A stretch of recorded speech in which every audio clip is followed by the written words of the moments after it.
Hello, magandang araw. So magkakaroon tayo ng kwento, Sweet Little Things, Akilig Story. Pakisubaybayan lamang, pakiclick ang channel na ito para sa marami pang kwentong susubaybayan. Sweet Little Things, Akilig Story. Ang kwentong matutunghayan natin ay hango sa kathang isip lamang.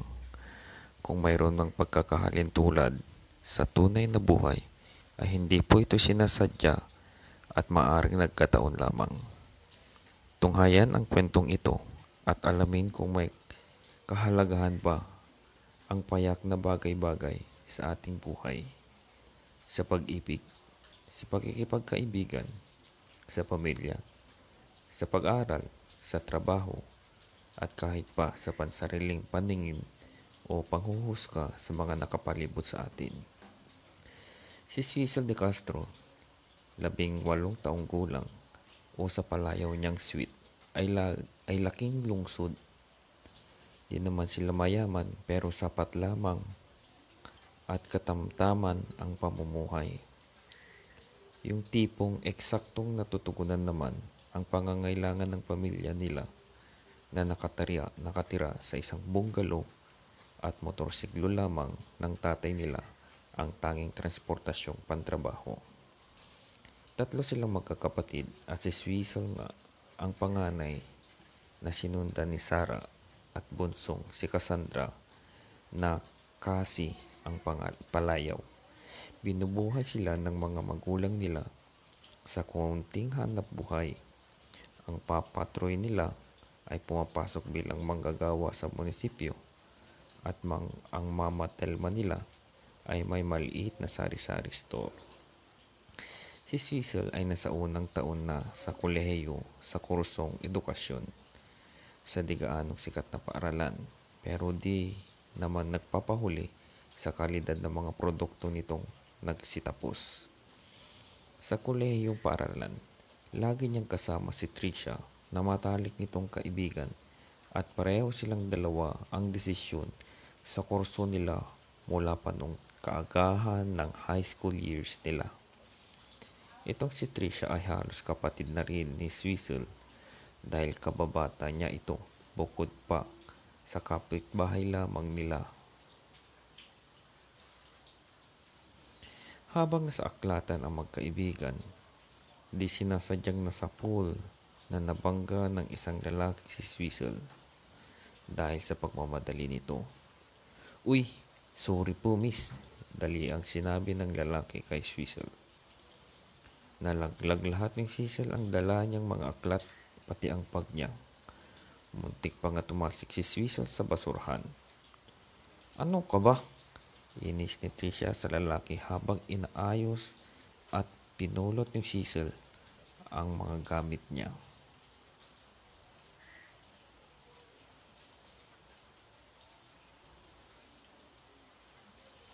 "Teka Tricia, ikaw ba yan?" Taka ng lalaki. "Swiesel, ikaw din ba nandito?" Patuloy ng lalaki na nabangga. Sabay inunahang tinulungan ito sa pagdampot ng mga nalaglag na mga gamit. "Pasensya nyo na ako ha, di ko sinasadya," sabi pa nito. "Ulysses, bakit di mo tinitingnan ang dinadaanan mo?" Tanong ni Tisha. "Biglag-bigla ka nalang tumatakbo ng parang napasoy ang bayag mo." Pang-aangas at pabalang na patuloy ni Trisha sa lalaking si Ulysses. "Pasensya na talaga Trisha, lalo na sa iyo Sweet," palayaw ni Cecil. "Di ko talaga sinasadya," pakumbaba ni Ulysses. Sabay pitas ng 3 bulaklak na malapit na nakapasong halaman sa koridor ng aklatan. "Heto, pakitanggap ang sorry ko," sinserong pagmamakaawa ng lalaki. "Okay, sige na. Di mo naman sinasadya eh," sagot ni Cecil sabay tanggap ng 3 pinitas na bulaklak ni Ulysses. Sa loob-loob ni Cecil, mayroong kaunting kilig ang kumuryente sa kanya. Sanay na siya sa panonood ng ganitong eksena sa mga Korean novela. Pero may pagkakaiba pala kapag tunay na nangyayari na sa buhay. Sige na, umalis ka na, okay lang ako. Dugtong ni Swizzle. Ngumiti si Ulysses at nagpasalamat bago umalis. Sa isip-isip ni Swizzle, may kagupuhan pala si Ulysses. Hindi niya kasi ito madalas mapansin noong high school at halos sa tingin lang noon sila magkakilala. Hoy shit, ano ka ba? Panggising ni Trisha kay Twisha na pandali ang pagkalutang ng isip nito. Binigyan ka lang ng bulaklak, lumambot ka na agad. Tara na, uwi na tayo. Anyaya ni Trisha. Oo, tara na, sagot ni Cecil. Bilis, nakakahiya na rito. Ang dami ng estudyanteng nakikiusyuso. Parang may shooting na dito. Pagmamadali nila ng kaibigan. Kinagabihan pagkatapos maghapunan at pag-aralan ang ilang paksa sa mga asignatura ng kurso niya, nahiga si Cecil sa ayos na matutulog na. Ngunit hindi siya makatulog at dumungaw muna sa kanyang bintana na tinanaw ang mga bituin sa langit. Nangangarap para sa kanyang sarili. Kinuha niya ang kursong ito dahil pangarap niyang makapagturo sa kolehiyo at maging dean balang araw. At alam niya, nakikita din niyang madaming magiging oportunidad ang magturo sa isang kolehiyo. Nandyan ang mga seminar sa iba't ibang lugar, maging sa ibang bansa. Nandyan ang pakikipagkilala sa mga tanyag na personalidad ng lipunan, maging politiko man o artista. At higit sa lahat, nariyan ang magiging magalang na respeto na trato ng mga tao sa isang mestra. Sa di inaasahang sandali, bigla na lamang sumulpot sa isipan niya si Ulysses. Napuna niya, may sinabi rin ang kanyang panlabas na anyo at nagulat lang sa sinserong paghingi nito ng tawad. Kinabukasan sa harap ng hapagkainan ng pamilyang De Castro, kinausap ng Papa Troy nila si Swizzle ukol sa unang araw niya sa kolehiyo. Sapat lang ang mga asignatura doon. Sa palagay ko makakaya naman po turan ni Swizzle sa papa niya. Basta anak, buhay mo ang pinaghahandaan mo. Wala kaming maipapamanang kayamanan ng mama mo nyo, kundi ang edukasyon na lamang, paalala ng Papa Troy niya. Opo pa, sagot ni Swizzle.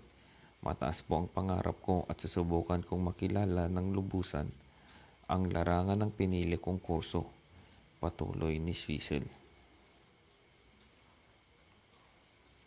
Gagawin mo lang ang lahat ng makakaya mo anak, dagdag ng Mama Telma niya. Umaasa kami sa matungkumpay ninyong magkakapatid, ayon pa kay Aling Telma. O ate, ikaw ang nauna, tulungan mo kami sa na mapagaan ang tatahakin naming bukas, sabi ni Cassandra.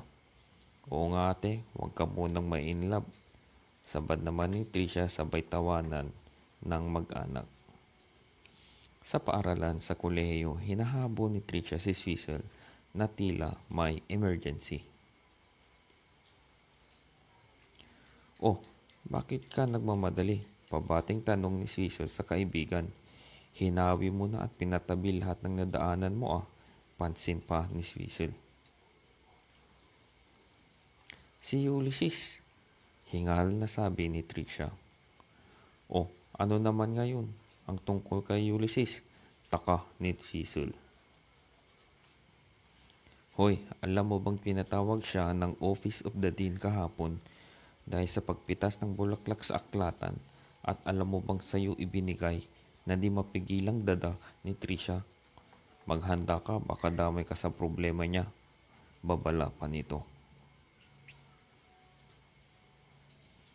Hala, ganun ba? Paano ngayon yan?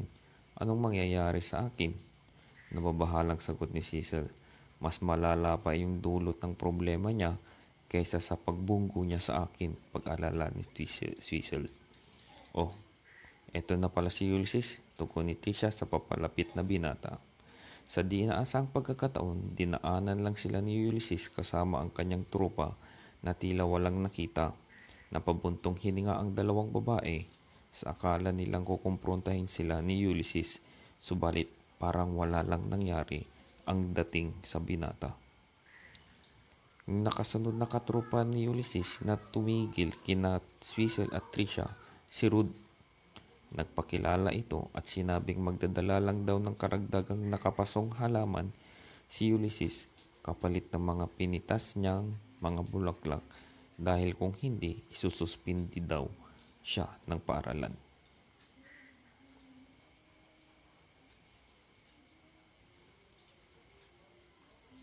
Sa pagkakataong iyon, naisipan ng dalawang dalagang babae na magtatanim sila ng halamang bulaklak at idadagdag na lang sa ipapalit na halaman ni Ulysses. Ngunit sabi ni Rod, mainam naman daw ang pasyang gagawin ng dalawa. Pero itong Biyernes na daw, dapat mapalitan at maisumite ang mga nakapasong halaman.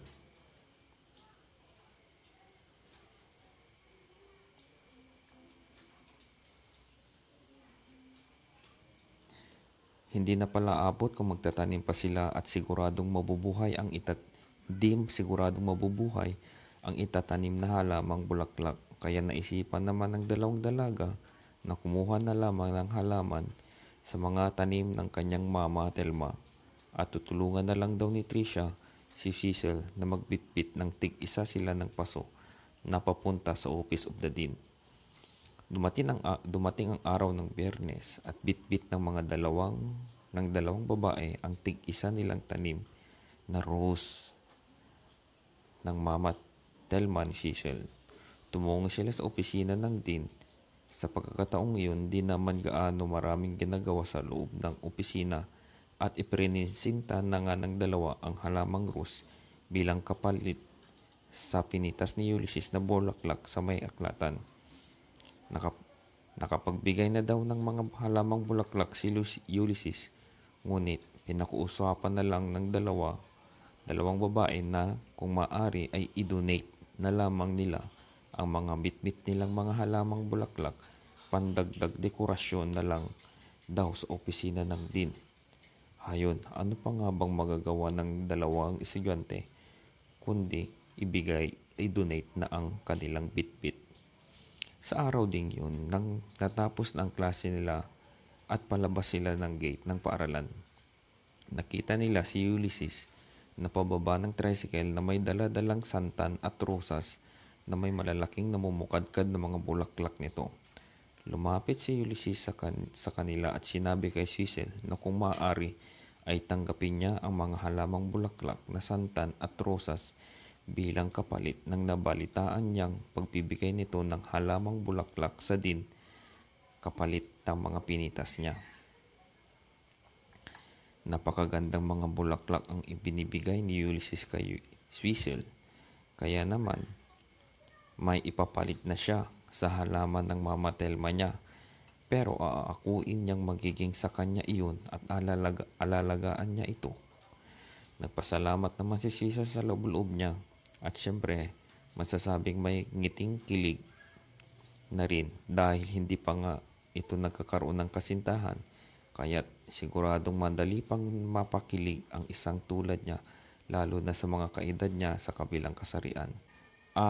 Bakit sa akin mo pa iyan ibibigay? Pakunwaring tanggi ni Cecil. Siguro mahal ang mga yan, dagdag pa nito. Wala yan kumpara sa concern nyo para sa akin, pahayag ni Ulysses. Kunin mo na, please, at wala nang ibang mag-alaga nito, pakiusap na ng binata. Malugod namang tinanggap ni Cecil ang mga halamang bulaklak at inuwi ang mga ito. Takang-taka si Cecil at napaisip siya sa ganitong pag-uugali pala na mayroon si Ulysses na hindi naman kailanman naging usap-usapan noong sa high school pa sila. Si Cecil sa kanilang bahay, heto na naman at nagmumuni-muni sa kanyang hinaharap na buhay at nangangarap ng bigla-bigla na lamang sumusulpot sa utak niya si Ulysses. Pinuntahan nga niya sa labas ang mga halamang bulaklak na rosas at santan. Napansin nitong may nakaukit sa paso at inaninag niyang mabuti gamit pa ang ilaw ng cellphone niya. May nabasa siyang nakasulat at nakalagay doon ang katagang My Forever. Sabi niya sa sarili, "Naku, baka sadyang nasa pasul na yan. Mahirap maging assuming," bulong niya. Sa kagandahan nga ng mga halaman na iyon, doon niya lubos na nauunawaan ang hilig ng kanyang mama Telma at siguradong magiging hilig niya rin lalo pat balak niyang alagaan ito ng mabuti.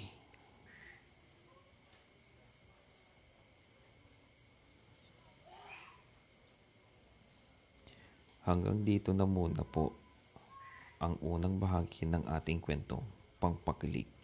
Sundan po natin ito kaagad. Pakiramdam lang po para sa bidyong ito.